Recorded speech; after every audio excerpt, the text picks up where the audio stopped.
दो नमस्कार। आज का विषय है वस्त्र और आपका व्यक्तित्व। आज मनुष्य की मूल प्राथमिक आवश्यकताएं भोजन, वस्त्र, आवास, शिक्षा, सुरक्षा, चिकित्सा लगभग पूर्ण हो गई हैं और अब मनुष्य चाहता है कि समाज में वो सम्मान को प्राप्त हो, श्रेयस को प्राप्त हो और पद को प्रताप प्राप्त हो, प्रतिष्ठा को प्राप्त हो। इसलिए वो सबसे सरल साधन अगर कोई है तो वो वस्त्रों को सुव्यवस्थित करके प्राप्त करने का सहज सरल साधन है। वस्त्र व्यक्तित्व का सबसे मुख्य रंग है। वस्त्र से व्यक्ति की पहचान होती है। वस्त्र से ही पता चलता है कि कौन साधु है और कौन सैनिक है, कौन राजा है और कौन रंक है। वस्त्र हमको प्रतिष्ठा भी प्रदान करते हैं और आकर्षण का केंद्र भी होते हैं। प्राचीन कथा है कि विष्णु को लक्ष्मी ने इसलिए वरण किया कि उनके पास पीतांबर था, वरना शंकर जैसे देवता भी पास में थे। आप व्यक्तित्व आपके अंतरंग को भी व्यक्त करता है। यदि आप उदास हैं, खिन्न हैं तो कैसे भी कपड़े पहन लेते हैं। उबे हुए हैं तो आप डल रंग के कपड़े पहनते हैं। यदि उत्साहित हैं, उमंग में हैं, प्रसन्न हैं, प्रमुदित हैं तो आप तेज रंग के, चटक रंग के अच्छे कपड़े पहनते हैं।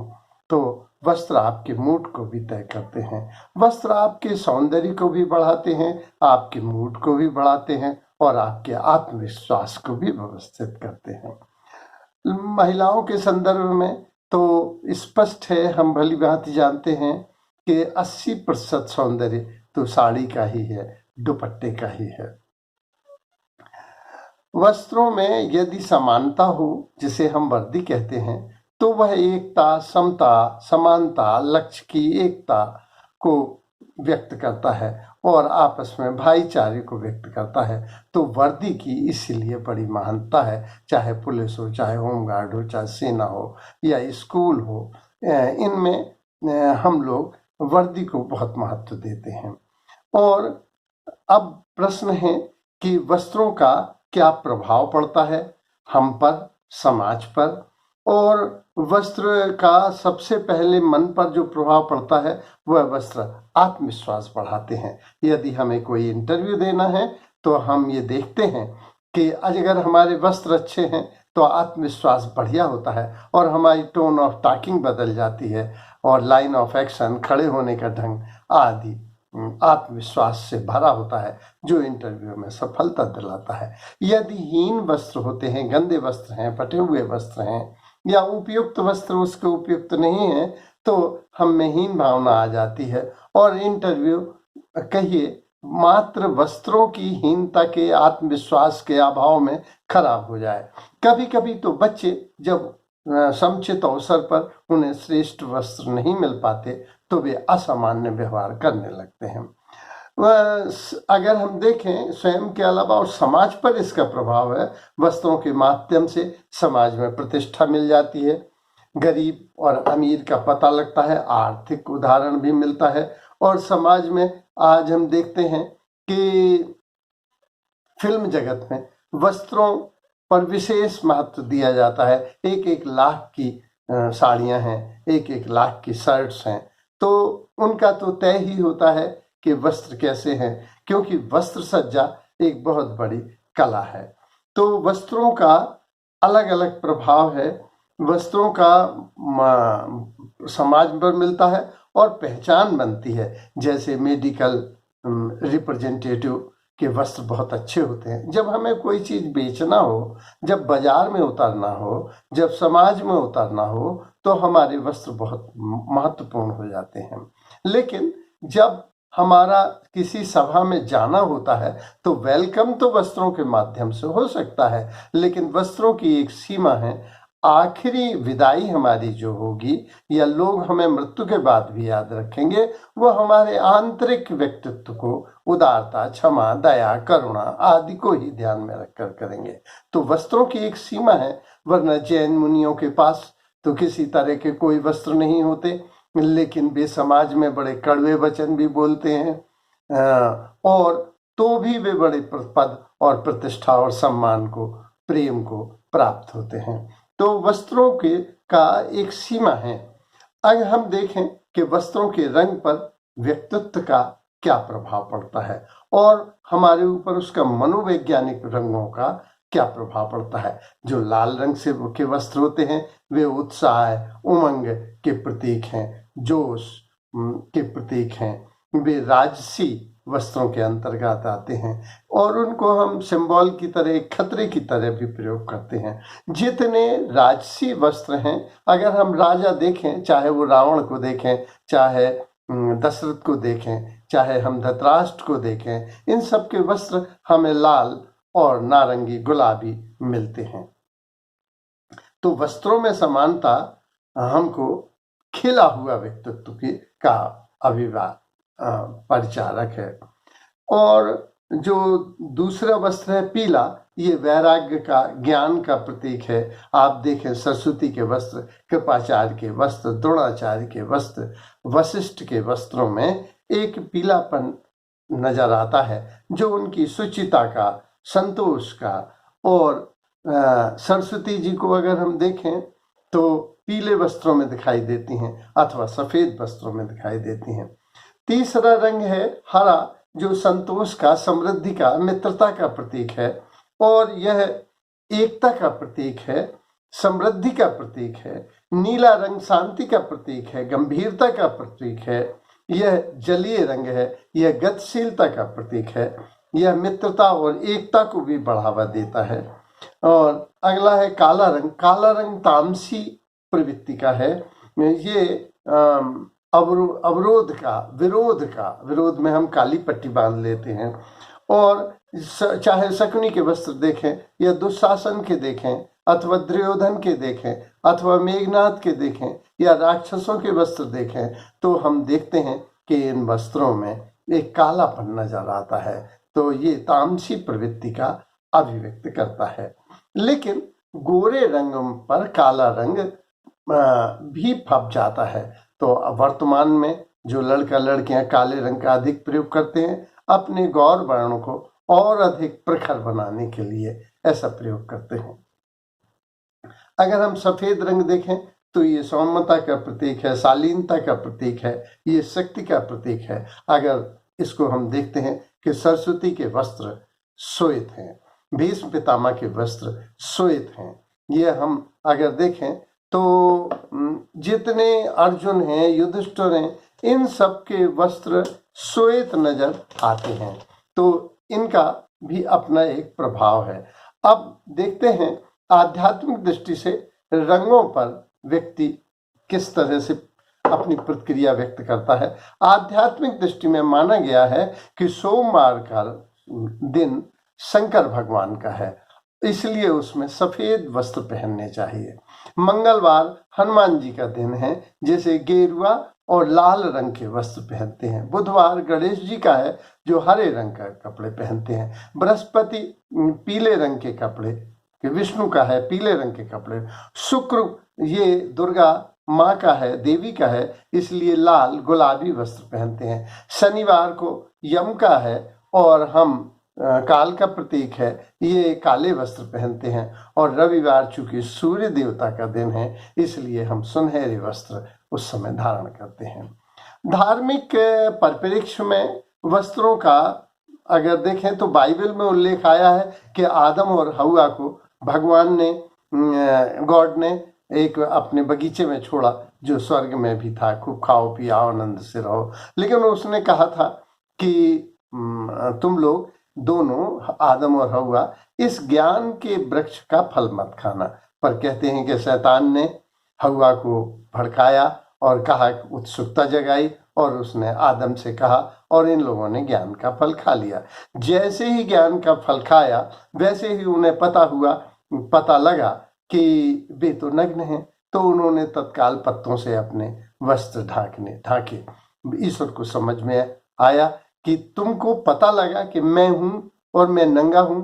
ये वस्त्र हमारे ज्ञान की अभिवृद्धि भी करते हैं, आत्मविश्वास को बढ़ाते हैं। तो ज्ञान अहम से जुड़ा है, इसलिए ये अहंकार की शुरुआत भी करते हैं, क्योंकि अच्छे वस्त्र अहंकार भी दे सकते हैं। तो बाइबल में ये कथा आई है।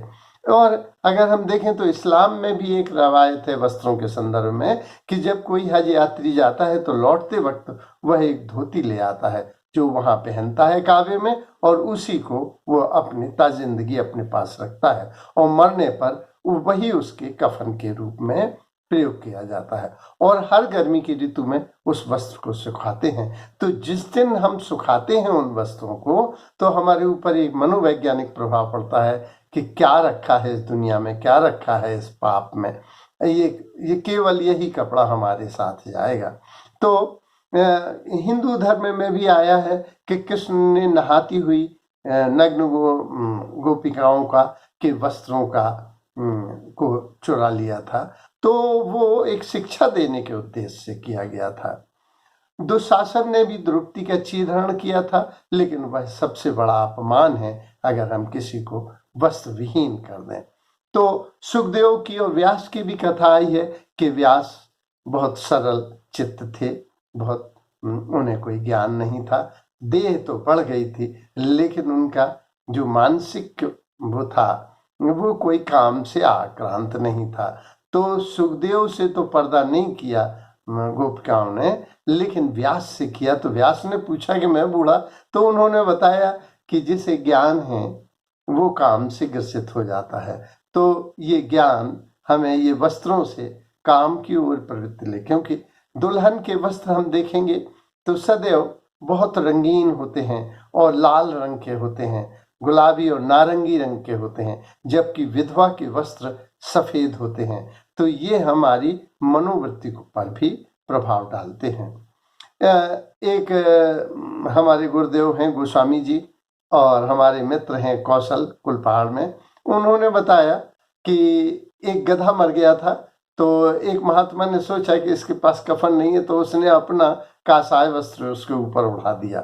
तो वहां से राजा निकला, वो समझा कि कासाय वस्त्रों में कोई साधु मर गया, तो उसने प्रणाम किया। तो वस्त्रों का, रंगों का कितना अधिक प्रभाव है ये इस कथा से स्पष्ट हो जाता है। दूसरी कथा थी कि एक राजा बोला कि मैं युद्ध में जा रहा हूं, अगर 15 दिन तक न लौटूं तो मेरी बेटी का रास्ते तिलक कर देना।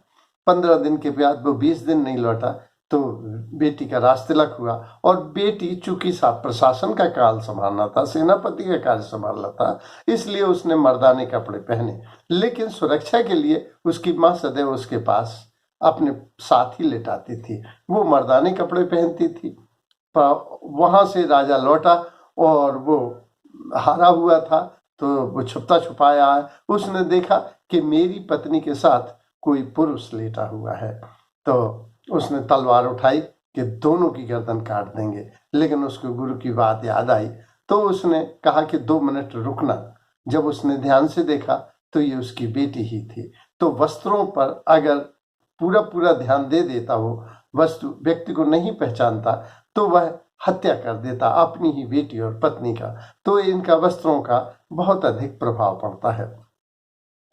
आजकल हम देखें कि वस्त्रों के संदर्भ में क्या है, तो प्राचीन अवधारणा ये थी कि घूंघट में ही सौंदर्य है, छुपाव में सौंदर्य है। हमें इसीलिए साड़ी कहा जाता था, साड़ी बीच नारी है कि नारी बीच साड़ी है, कि साड़ी हु की नारी है कि नारी हु की साड़ी है। निस्संदेह 80% सौंदर्य तो साड़ी का ही है। लेकिन प्राचीन अवधारणा थी कि जितना ये ढका रहे, इसीलिए बुर्का था, नकाब था, इसमें ढक के रखा गया ताकि सौंदर्य के प्रति जिज्ञासा ज्यादा जागृत हो।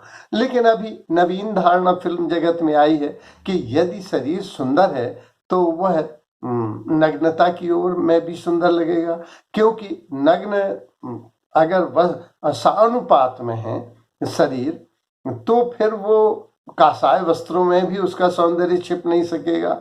तो इस धारणा के तहत नग्नता की ओर बढ़ते चले जा रहे हैं। लेकिन फिल्म जगत में वस्त्रों का घटता जाना ये नवीन अवधारणा है, ना ये सही है और ना वो सही है, क्योंकि कुछ केस कभी अध उगरे ही अच्छे लगते हैं। तो इनमें जो मध्य मार्ग है वह ज्यादा श्रेष्ठ दिख रहा है। अगर अब हम देखें कि आखिर हमारे वस्त्र होना कैसे चाहिए, तो एक बार इंदिरा गांधी से एक ने पूछा था सांसद ने कि आप 66-67 साल में भी बहुत सुंदर लगती हैं, इसका कारण क्या है? तो उन्होंने बताया था, मैं उम्र, पद, अवसर, मौसम के अनुसार, देश काल परिस्थिति के अनुसार, अपने व्यक्तित्व के अनुसार वस्त्र पहनती हूँ। तो अगर कोई सुव्यवस्था से पहने, आप कुछ चीजों का ध्यान रखे, तो वह हर उम्र में स्वस्थ, सुंदर, सुखी दिखाई, सौम्य, संस्कारवान दिखाई दे सकता है। तो इसके लिए पहला है कि काम जैसा हो, कार्य के अनुरूप वस्त्र होना चाहिए, जैसा नाचना वैसा काछना। दूसरा, वस्त्र शारीरिक गठन के अनुसार हो। भाषा विज्ञान में, इसमें गृह विज्ञान में यह बतलाया गया है कि शरीर के गठन के अनुसार वस्त्र, जैसे मान लो हम लंबे हैं तो हमें आड़ी लाइनों के कपड़े पहनना चाहिए, अगर हम ठिनगे हैं तो खड़ी लाइनों के कपड़े पहनना चाहिए, अगर हम पतला और दिखाना चाहते हैं तो हमें आड़ी लाइनों का उपयोग करना है। तो कौन सी लाइनों का? जैसे हम गोरे रंग के हैं तो हमको चटक रंग पहने जा सकते हैं, अगर हम अधिक उम्र के हैं तो श्वेत वस्त्र पहन सकते हैं, अगर हम बच्चे हैं तो हमको रंगीन कपड़े ही अच्छे लगेंगे। इस तरह से गृह विज्ञान में तो वस्त्र और व्यक्तित्व का पूरा चैप्टर ही है। दूसरा, अवसर के अनुरूप वस्त्र होना चाहिए। उत्सव में रंगीन वस्त्र, चमकीले वस्त्र होना चाहिए, जबकि शोक सभा में सादगीपूर्ण वस्त्र होना चाहिए। उम्र के अनुरूप वस्त्र होना चाहिए। उम्र माने सफेद वस्त्र अधिक उम्र वालों को अच्छे लगते हैं और कम उम्र वालों को चटक लगते हैं। पद के अनुरूप होना चाहिए, जैसे राजा के वस्त्र अलग होना चाहिए, दूल्हा बारात में दूल्हे के वस्त्र अलग होते हैं, तो पद अधिकारी और सैनिक के वस्त्र अलग होते हैं, साधु के वस्त्र अलग होते हैं। मौसम के अनुरूप होना चाहिए, जाड़े के वस्त्र अलग और गर्मी के अलग। जैसे जल्दी सूखने वाले वस्त्र वर्षा ऋतु में, भारी वस्त्र, ऊनी वस्त्र जाड़े की ऋतु में, वर्षा ऋतु में जल्दी सूखने वाले, और गर्मियों में हल्के वस्त्र पहनते हैं। वस्त्रों को कार्य के अनुरूप, जैसे सिल्वर डाई ऑक्साइड के वस्त्र अग्निशामक यंत्रों में पहने जाते हैं, नायलॉन के कसे हुए वस्त्र सैनिक और ड्राइवर लोग पहनते हैं। तो कार्य के अनुरूप, पद के अनुरूप, मौसम के अनुरूप और आधुनिक फैशन के अनुरूप भी वस्त्र होना चाहिए, क्योंकि अगर हम प्राचीन वस्त्र पहनेंगे तो हम पुरातनवादी, पोंगापंथी माने जाएंगे। इसलिए वस्त्र आधुनिक सज्जा से सुसज्जित होना चाहिए। तो वस्त्रों के लिए फिर से दोहरा लें, कार्य के अनुरूप वस्त्र होना चाहिए, शारीरिक गठन के अनुसार वस्त्र होना चाहिए, अवसर के अनुरूप वस्त्र होना चाहिए, उम्र के अनुरूप होना चाहिए, पद के अनुरूप, मौसम के अनुरूप और आधुनिक देश काल परिस्थिति के अनुसार वस्त्र होना चाहिए। धन्यवाद।